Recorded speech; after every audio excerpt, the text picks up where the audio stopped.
ಜೀತ ಪದ್ಧತಿಯ ವಿವಿಧ ಕರಾಳ ರೂಪಗಳನ್ನು ಮಹಾಶ್ವೇತಾದೇವಿಯವರು ತಮ್ಮ ಅನೇಕ ಕಥೆಗಳಲ್ಲಿ ಹಿಡಿದಿಟ್ಟಿದ್ದಾರೆ. ಜಮೀನ್ದಾರಿ ಪದ್ಧತಿಯು ಕೇವಲ ಭೂಮಿ, ಹಣಗಳ ಸುತ್ತಲಷ್ಟೇ ಹರಡಿರುವುದಿಲ್ಲ. ಸಾಲ, ಬಿಟ್ಟಿ ದುಡಿಮೆ, ಹೊಡೆತ, ಬಡಿತ, ಬೈಗುಳಷ್ಟಕ್ಕೇ ನಿಲ್ಲುವ ದೌರ್ಜನ್ಯಗಳಲ್ಲ. ವ್ಯಕ್ತಿಯು ಮಾಡಿದ ಒಂದಿಷ್ಟು ಸಾಲವು ತಲೆಮಾರುಗಳವರೆಗೆ ಬೆಳೆಯುತ್ತಾ ಅವನು ಮಾತ್ರವೇ ಜೀತದಾಳಾಗುವುದಿಲ್ಲ. ಅವನ ಹೆಂಡತಿ, ಮಕ್ಕಳಾದಿಯಾಗಿ ಅವನ ಸಂಸಾರವಷ್ಟನ್ನು ಈ ಜೀತ ಪದ್ಧತಿ ಆವರಿಸಿಬಿಡುತ್ತದೆ. ಜೀತ ಪದ್ಧತಿಯ ಕಬಂಧ ಬಾಹುಗಳು ಆಕ್ರಮಿಸುವ ಸಂಕೀರ್ಣ ವೈವಿಧ್ಯಗಳನ್ನು ಮಹಾಶ್ವೇತಾದೇವಿಯವರ ದೌಲತಿ ಎಂಬ ನೀಳ್ಗತೆಯಲ್ಲಿ ಹಿಡಿದಿಡಲಾಗಿದೆ. ಅದರಲ್ಲೂ ಜೀತ ವೇಶ್ಯಾ ಪದ್ಧತಿಯಂಥದ್ದು ಕಲ್ಪಿಸಿಕೊಳ್ಳಲು ಸಾಧ್ಯವಿಲ್ಲದ ಒಂದು ದೌರ್ಜನ್ಯ. ಜೀತದ ಹೆಣ್ಣಾಳನ್ನು ಜೀತದ ವೇಶ್ಯೆಯನ್ನಾಗಿಸುವ ಅಮಾನವೀಯ ತಂತ್ರಗಾರಿಕೆ ಎದುರು ಬೆಪ್ಪರಾಗಿ ಬಿಡುತ್ತೇವೆ. ಬಡವರು ಆರ್ಥಿಕತೆಗೆ ಸಂಬಂಧಿಸಿದಂತೆ ಶೋಷಣೆಗೆ ಒಳಗಾಗುತ್ತಾರೆ ಎಂಬುದೇನೋ ಹಿಂದೆ ಹುಟ್ಟಿದ ಹೊಸ ಕಥೆಯಲ್ಲ, ನಿಜ.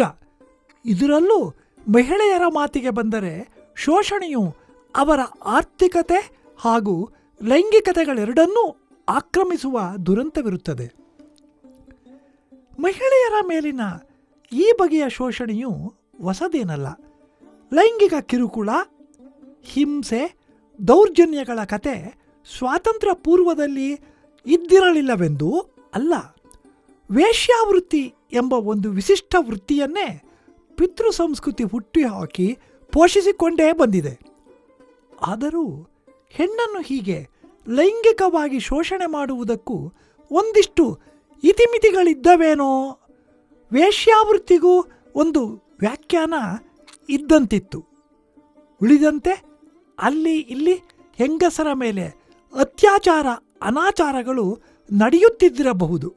ಆದರೂ ಅವು ವಿರಳ ಪ್ರಕರಣಗಳೇ ಹೊರತು ವ್ಯವಸ್ಥಿತ ಜಾಲದಂತೇನೂ ಹರಡಿರಲಿಲ್ಲ. ಆದರೆ ಈಗ ದಮನಿತ ಸಮುದಾಯದ ಹೆಣ್ಣು ಮಕ್ಕಳನ್ನು ವೇಶ್ಯಾವಾಟಿಕೆಗಳಿಗೆ ಸರಬರಾಜು ಮಾಡುವ ಕಾಂಟ್ರಾಕ್ಟರರೇ ಇದ್ದಾರೆ. ಈವರೆಗೆ ಕೂಲಿ ನಾಲಿಗಳನ್ನು ಮಾಡುತ್ತಿದ್ದರಷ್ಟೇ. ಈಗ ಹುಡುಗಿಯರನ್ನು ಜೀತ ಪದ್ಧತಿ ನಿಯಮಗಳ ಅಡಿ ಜಾಲಾಡಿ ಹಿಡಿಯುವುದು ನಡೆದಿದೆ. ಬಡ ಹುಡುಗಿಯರನ್ನು ಹಣ, ನೌಕರಿ, ಸಿನಿಮಾಗಳ ಆಸೆ ತೋರಿಸಿ ಹಾರಿಸಿಕೊಂಡು ಹೋಗಿ ಮುಂಬಯಿಯ ಕೆಂಪು ದೀಪದ ವೇಶ್ಯಾವಾಟಿಕೆಗಳಿಗೆ ತಲುಪಿಸುತ್ತಿದ್ದ ಕಥೆಗಳನ್ನು ಸಾಕಷ್ಟು ಕೇಳಿದ್ದೇವೆ. ಆದರೆ ದೌಲತಿ ಇಂತಹ ಯಾವ ಆಕರ್ಷಣೆಗೂ ಒಳಗಾದವಳಲ್ಲ. ಬಡತನದ ಬೇಗೆಯಲ್ಲಿ ಸಿಲುಕಿದ ಅಸ್ಪೃಶ್ಯ ಜಾತಿಯ ಕುಟುಂಬ ಜಮೀನ್ದಾರನಲ್ಲಿ ಸಾಲ ಮಾಡಿದೆ ಎಂಬುದೇನೂ ವಿಶೇಷವಲ್ಲ. ಅಪ್ಪ ಗನೋರಿ ನಗೇಸಿಯ ಮಾಡಿದ ಸಾಲಕ್ಕೆ ಜೀತದಾಳಾಗಿದ್ದಾನೆ. ಇವನೇ ಭತ್ತದ ಮೂಟೆಗಳು ತುಂಬಿದ ಸಾಹುಕಾರನ ಗಾಡಿಯ ನೊಗಕ್ಕೆ ಭುಜಕಟ್ಟು ಎಳೆಯಲು ಹೋಗಿ ಕುಸಿದು ಬಿದ್ದು ಸೊಂಟ ಮುರಿದುಕೊಂಡವನು. ಗೂನ ನಗೇಸಿಯ ಎಂಬ ಕಾಯಂ ಬಿರುದು ಪಡೆದು ಮೂಲೆ ಗುಂಪಾದವನು. ಒಂದು ದಿನ ಪರಮಾನಂದ ಮಿಶ್ರನೆಂಬ ಬ್ರಾಹ್ಮಣ ಇವರ ಮನೆ ಬಾಗಿಲಿಗೆ ಬಂದು ದೌಲತಿಯನ್ನು ತಾನು ಕರೆದೊಯ್ದು ಮದುವೆಯಾಗುವುದಾಗಿ ಹೇಳುತ್ತಾನೆ. ಘಟಿಸಲಾಗದ ಸಂಗತಿಯೊಂದನ್ನು ಕಲ್ಪಿಸಿಯೇ ಮನೆಯ ಜನ ನುಡುಗಿ ಹೋಗುತ್ತಾರೆ. ಆದರೆ ಬಡತನವೆಂಬುದು ತುಂಬ ಕೆಟ್ಟದ್ದು. ಅಲ್ಪ ಸ್ವಲ್ಪದ ಕನಸು ಕಂಡರೂ ಅದನ್ನು ಭದ್ರವಾಗಿ ನೆಚ್ಚಿಕೊಳ್ಳಲು ಹವಣಿಸುತ್ತದೆ. ಗೂನ ನಗೇಸಿಯ ಸೊಂಟದ ರಿಪೇರಿಗೆ ಆಸ್ಪತ್ರೆ ಸೇರಿದವನು. ಈಗಷ್ಟೇ ಒಂದಿಷ್ಟು ಚೇತರಿಸಿಕೊಂಡು ಅಲ್ಲಿಂದ ಹಿಂತಿರುಗಿ ಬಂದಿದ್ದಾನೆ. ಈ ಮಿಶ್ರನೋ ಈಗಿಂದೀಗಲೇ ಕಳಿಸಿಕೊಟ್ಟರೆ ಮದುವೆಯಾಗುತ್ತೇನೆ ಎನ್ನುತ್ತಿದ್ದಾನೆ. ಸಾಹುಕಾರನ ಸಾಲ ತೀರಿಸುವ ವಾಗ್ದಾನ ಮಾಡುತ್ತಿದ್ದಾನೆ. ಅಲ್ಲದೆ ಒಂದು ಸೀರೆ, ಪಂಚೆ, ಒಂದಿಷ್ಟು ರೂಪಾಯಿ ಬೇರೆ ಮುಂದೆ ಹಿಡಿದಿದ್ದಾನೆ. ದೌಲತಿ ಸಣ್ಣ ಬಟ್ಟೆಯ ಗಂಟಿನೊಂದಿಗೆ ಅವನ ಹಿಂದೆ ಹೊರಟೇ ಬಿಟ್ಟಳು. ಆದರೆ ಮಿಶ್ರಾ ಅವಳಿಗೆ ಹೊಸ ಸೀರೆ, ಸೋಪು, ಬಾಚಣಿಗೆಗಳನ್ನು ಕೊಡಿಸಿದ್ದಷ್ಟೇ.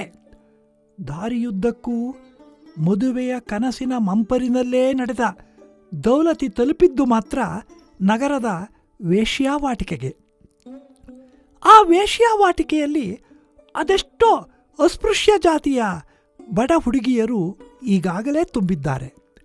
ಇವರೆಲ್ಲರೂ 100-200 ರೂಪಾಯಿ ಸಾಲಕ್ಕೆ ಜೀತದಾಳುಗಳಾದ ಮನೆಗಳಿಂದ ಬಂದವರೇ.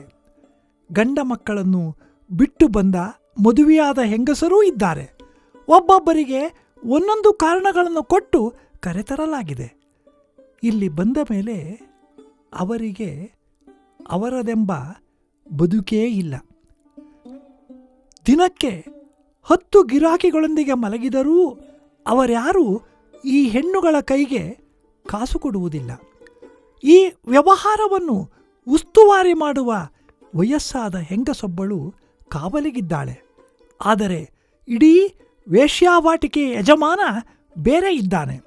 ಸಿಟಿಯಲ್ಲಿ ಈ ಹುಡುಗಿಯರು ಕೆಲ ವರ್ಷ ಇರುತ್ತಾರೆ, ಮಕ್ಕಳಾಗುತ್ತವೆ, ಅವನು ಭಿಕ್ಷೆ ಬೇಡಿ ಜೀವಿಸಲು ಬಿಟ್ಟು ಬಿಡಲಾಗುತ್ತದೆ.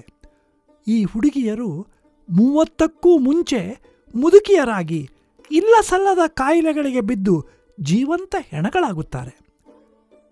ಈಗ ಇವರಿಗೆ ಸಿಟಿ ರೇಟು ಸಿಕ್ಕುವುದಿಲ್ಲ. ಸಾಹುಕಾರ ಅವರನ್ನು ಹಳ್ಳಿಯ ಜಾತ್ರೆಗಳಿಗೆ ಬರುವ ಗಿರಾಕಿಗಳನ್ನು ತೃಪ್ತಿಪಡಿಸಲು ಕಳಿಸುತ್ತಾನೆ. ಆ 4 ಆಣೆ 8 ಆಣೆಗಳೂ ನೇರವಾಗಿ ಅವರಿಗೆ ದಕ್ಕುವುದಿಲ್ಲ. ಅಷ್ಟಕ್ಕೂ ಅನರ್ಹರಾದ ಅವರನ್ನು ಆ ವೇಶ್ಯಾಗೃಹಗಳು ಹೊರದಬ್ಬಿ ಬಿಡುತ್ತವೆ. ಈಗ ಅವರು ಸರ್ವತಂತ್ರ ಸ್ವತಂತ್ರರು. ಈ ಮೊದಲೇ ಅವರ ಮಕ್ಕಳು ಬೀಡು ಬಿಟ್ಟು ಕುಳಿತ ಮರಗಳಡಿ ಕುಳಿತು ಅವರೊಂದಿಗೆ ಇವರೂ ಭಿಕ್ಷೆಗಿಳಿಯುತ್ತಾರೆ. ವಾಸಿಯಾಗದ ಗುಹ್ಯ ರೋಗಗಳ ಅಸಹ್ಯದ ನೋವುಗಳಲ್ಲಿ ನಾರುತ್ತಾ ಸಾಯುತ್ತಾರೆ. ದೌಲತಿ ಮೊದಲಿಗೆ ಹೆಚ್ಚು ಬೆಲೆಯ ವೇಶ್ಯೆ ಎನಿಸಿದಳು.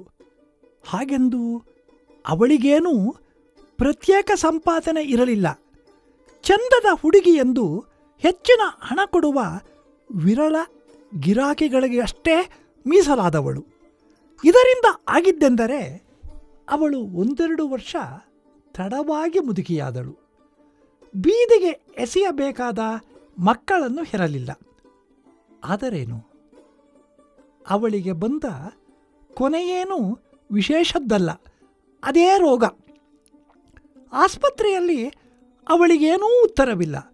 ಆದರೆ ಅವಳಿಗೆ ಒಂದು ವಿಚಿತ್ರ ಆಸೆ, ತನ್ನ ಊರಿಗೆ ಹೋಗಿ ಸಾಯಬೇಕು ಎಂದು. ಆದರೆ ಬಸ್ ಟಿಕೆಟಿಗೂ ಅವಳಲ್ಲಿ ಹಣವಿಲ್ಲ. ಆದರೂ ಹಠ ಹಿಡಿದವಳಂತೆ ತೂರಾಡುತ್ತಲೇ ನಡೆದುಕೊಂಡು ಊರಿನ ಹೊರವಲಯದಲ್ಲಿದ್ದ ಶಾಲೆಯ ಆವರಣಕ್ಕೆ ಬಂದಳು. ಅಂದು ಆಗಸ್ಟ್ 15, ಸ್ವಾತಂತ್ರ್ಯ ದಿನಾಚರಣೆಗೆಂದು ಸಜ್ಜುಗೊಂಡಿದ್ದ ಬಾವುಟದ ಅಡಿಯಲ್ಲಿ ಭಾರತ ಮಾತೆಯೇ ಮೊಗಚಿ ಬಿದ್ದಂತೆ ದೌಲತಿ ಹರಡಿ ಬಿದ್ದಳು. ದೌಲತಿಯ ಈ ನೇರ ಕಥೆಯಲ್ಲಿ ಹಾಸುಹೊಕ್ಕಾಗಿಯೇ ಜೀತ ಪದ್ಧತಿಯ ಹಲವು ವೈವಿಧ್ಯಗಳನ್ನು ಕಾದಂಬರಿಯು ಹೆಣೆಯುತ್ತದೆ. ದೌಲತಿಯ ಅಪ್ಪ ಗನೋರಿ ನಗೇಸಿಯಾನ ದುರಂತ ಕಥೆಯೊಳಗಿನ ಕಟುವಾದ ಹಾಸ್ಯವು ತೆರೆದಿಡುವ ಅವನ ದೈನ್ಯದ ಬದುಕಿನ ಚಿತ್ರಣ ಒಂದು ಇದ್ದರೆ, ಈ ಜೀತ ಪದ್ಧತಿಯಿಂದ ಹೇಗಾದರೂ ಬಚಾವಾಗಿ ಬದುಕನ್ನು ಅಪೇಕ್ಷಿಸುವ ಬಾನೋ ನಗೇಸಿಯಾನ ಸಾಹಸದ ಕಥೆಯು ಬಡವರ ಬಾಳು ಎಲ್ಲಿಗೆ ಓಡಿದರೂ ಒಂದಿಲ್ಲೊಂದು ಬಲೆಯಲ್ಲಿ ಬೀಳುವುದು ತಪ್ಪದು ಎಂಬ ದುರಂತವನ್ನೇ ಹೇಳುತ್ತದೆ. ತಮ್ಮ ಉದ್ಧಾರಕ್ಕಾಗಿಯೇ ಅವತರಿಸಿರುವರೋ ಎಂಬಂತೆ ತೋರುವ ಬುದ್ಧಿಜೀವಿಗಳ ಜಾಣತನದ ಮಾತುಗಳಲ್ಲಿ ಅಥವಾ ಮಿಷನರಿಗಳ ಮತಾಂತರ ಉದ್ದೇಶದ ನಾಜೂಕಿನ ತಂತ್ರಗಳಲ್ಲಿ ಅವರು ಇನ್ನೊಂದೇ ಭ್ರಮಾಲೋಕವನ್ನು ಸೇರಬೇಕಷ್ಟೇ. ಈ ಬಾನೋ ನಗೇಸಿಯ ದೌಲತಿಯ ಚಿಕ್ಕಪ್ಪ ಬಿಡುಗಡೆಯ ಕನಸುಗಳನ್ನು ಕಾಣಿಸಲು ಅವಳಲ್ಲಿಗೆ ಬಂದ. ಆದರೆ ದೌಲತಿಗೆ ಈಗಾಗಲೇ ಸಾಕಷ್ಟು ಜೀವನಾನುಭವ ಆಗಿದೆ. ಇಂತಹ ಕನಸುಗಳನ್ನು ಕಾಣುವ ಚೈತನ್ಯ ಅವಳಲ್ಲಿ ಸತ್ತು ಹೋಗಿದೆ. ತನ್ನ ಬಾಲ್ಯದ ಬದುಕಿನ ನೆನಪಾಗಿ ಬಂದ ಚಿಕ್ಕಪ್ಪನ ಕೈಗೆ ಬಲವಂತದಿಂದ 1 ರೂಪಾಯಿ ಇಡುತ್ತಾಳೆ. ಅವಳಲ್ಲಿದ್ದ ಅಮೂಲ್ಯ ಸಂಪಾದನೆಗೆ ಇದಕ್ಕಿಂತ ಹೆಚ್ಚು ಬಲವಿಲ್ಲ.